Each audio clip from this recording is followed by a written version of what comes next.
welcome to Leaving CrazyTown with Finn and Sarah. Today we're going to talk about what, Sarah? We're going to do a deep dive on some rage. This is going to be episode 2 of Rage. And interestingly enough to our followers, our Rage episode was the most popular. So I'm not sure what that says about people in recovery or people on the planet, but people are a little upset. So Angry. People are angry. So we're going to do a little bit of a deep dive on what's underneath the anger, and I'm going to give an example of kind of how I lost it. Sarah's full of rage. She's going to share it with us today. It always loves when I do myself as an example. I like when you're the patient and I get to be the therapist. I do have a great example, which was literally horrendous. But so we're going to do a deep dive on that and look at what's underneath it. So that's today's episode, and we're going to give you some tools at the end. Anything else, bud? Nope. Subscribe. We always forget to say that. Subscribe, to the like, channel. share, do it all. Like, share, and All right. also Actually, write I some do have something to add. All right, go ahead. I don't feel rage. Right now. I've processed all the anger and rage inside, and I am now a picture of peace. No. Just We depends. can be. I actually was driving back here this morning feeling a little rageful towards the traffic. I think that's manageable. Yeah. I think that's manageable. It's more the Is yours? stuff that we... Yeah, what's going on for you? All right, so it's the stuff that we make up in our heads. All right, so I'm going to give you an example. And we were going to call this episode, I Hate Our Children. I Hate My Children, because that is... kids can activate us like no other. And I always say that. And why I think it's important to talk about our kids, or really our feelings about our kids, is because it's also a source of shame. We can feel a lot of shame about our feelings around our kids. And I'm trying to create some real spaciousness. This is the thing, folks.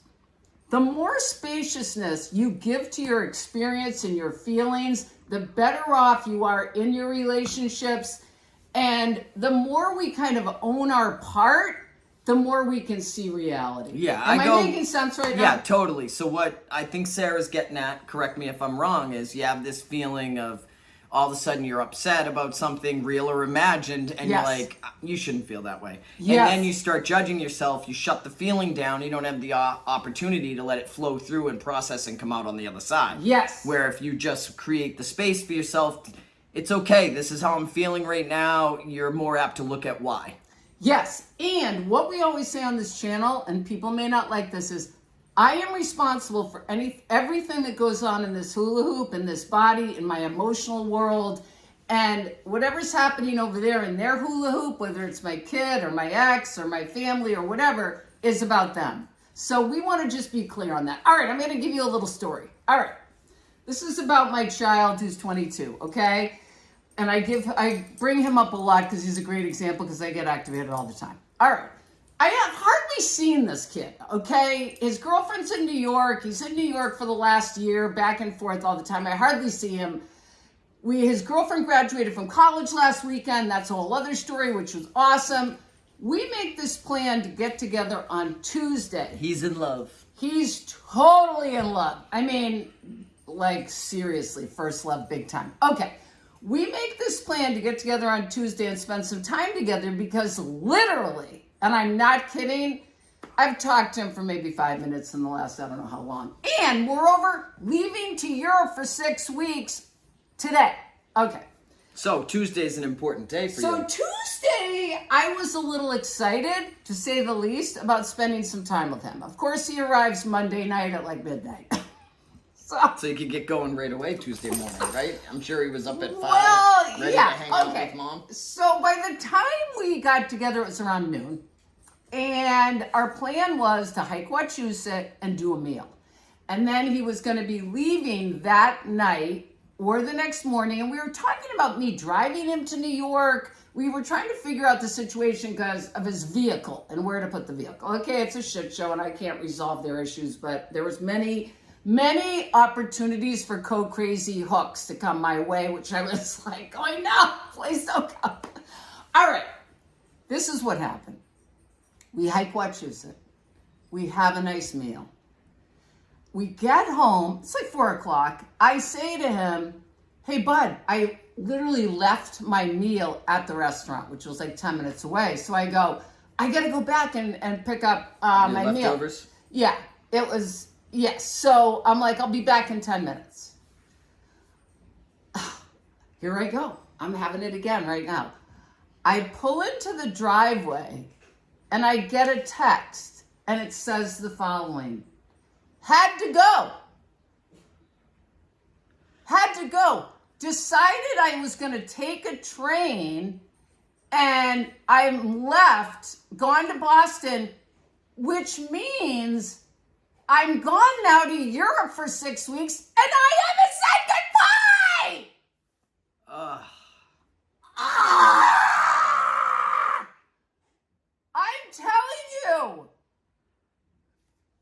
I'm telling you, my body, it was like these feelings of wanting to hold your child, but he's not there. And I wanted to like literally hug him and say goodbye and look in his eyes. I'm not going to see him for 6 weeks. And I wanted to like say a bunch of stuff. And literally the sensations I had in my body was like my heart was ripped out of my chest, thrown on the floor. He's stomping on it. And again, let me just remind people, not about Bo, okay? What's happening inside my body at this moment was not about him. Okay, the following occurs. Does anyone care about you? Nobody cares about me. Nobody cares about my feelings. All right, these are the thoughts that I had, and this is why we're doing this episode. I started feeling a rage that I wanted to kill him, okay? I wanted to kill him. I wanted to scream at him. I wanted to say, don't you care about your mother? At the same time I'm feeling this rage towards him, I literally have the thought, I hate my kid. Okay, I mean, I haven't had that thought in a long time, but it's like a thought. I hate my kid. I'm feeling this rage, and what I want to say is this. I don't hate my kid. This is what I hate. The feelings. I was going to say, I don't hate my kid, I hate his behavior, right? But really what I hate is how I freaking feel. Why can't people just make us feel nice? That's what it is. You totally went to it right away. I hated how I was feeling because now I'm stuck in this rage. So then the rage passes. What happens? Sobbing. Uncontrollable sobbing for literally at least an hour. Okay? Now, why we're bringing this up is codependency is about healing relationships. Okay? I'm looking at my phone and I'm thinking, I'm texting this kid. This kid can't do this to me. And at the same time, my sanity is like, he's in another planet. He wants to go see his girlfriend. He's all anxious. He has this gift for her. He got a solution to the car problem. He figured out the train, and he probably had to get there at a certain time. And yes. Yeah. The bottom line was, and we discussed this when we talked, we were living in two totally different realities. Does that happen often?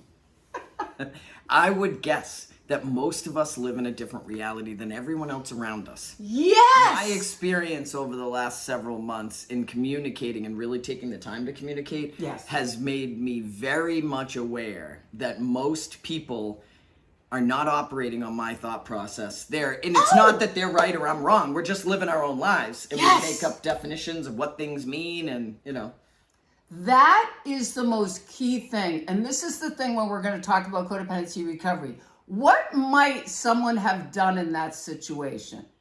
Rifled off an angry text, called their kid, how could you do this to me? Blah, blah, blah, all this stuff. And what does that behavior do? Kills the relationship. It literally kills the relationship because now I've taken my crap on, put my crap onto my child, okay? Not gonna work. So, and how do they respond, right? So then they can blame you. Well, then they get mad at you, and they're back and forth. Yes. And instead of opening up communication, and sharing how you feel and creating more intimacy. Exactly. Oh God, exactly. All right. So what I did is this: I was still a little activated, and I texted him. I said, "You need to call me," and he said, "Of course I'm going to call you." So he called me, and I'm still sobbing.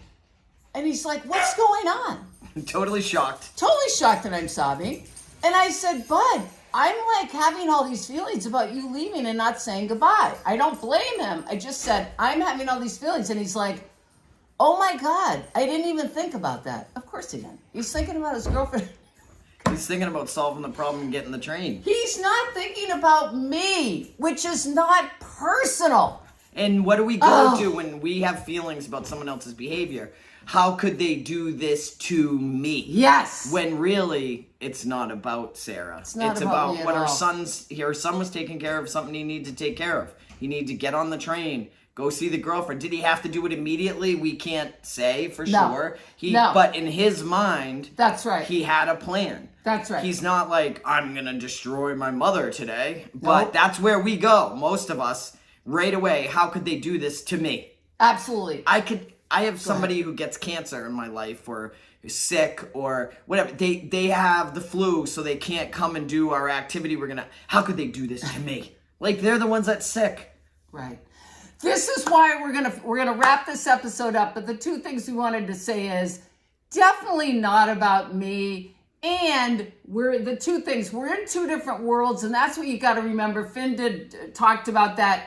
And my feelings, and we've talked about this in other episodes, the intensity of my rage, my anger, and my grief is not about my son. What was going on? Well, I did some writing about it, and I had a few thoughts about what was being activated, and then I realized this. It doesn't even matter. It doesn't even matter what old issue gets activated. Like, yeah, maybe I'll figure it was Jim in high school, or it was the guy that hurt my feelings. But here's what matters. It doesn't matter. But here's what did matter. She was spacious and let herself have her feelings, so they were able to move through her. Yes. She didn't take it out on her son. Nope. And she communicated how she was feeling. She didn't say, you did this to me, you did that. And he called what happened? He called last night from the airport. We had a great conversation, and he said, man, I'll be much more aware of that. I was in my own, and he explained kind of where he was coming from. And I just said, next time I really want to say goodbye to you and hold you. And we resolved it. And we both, kind of got to the other side. And so we still have our relationship. Have intense feelings, but don't kill the relationship. All right. We love you. We're out of here. We're leaving CrazyTown. Good job, Sarah. All right.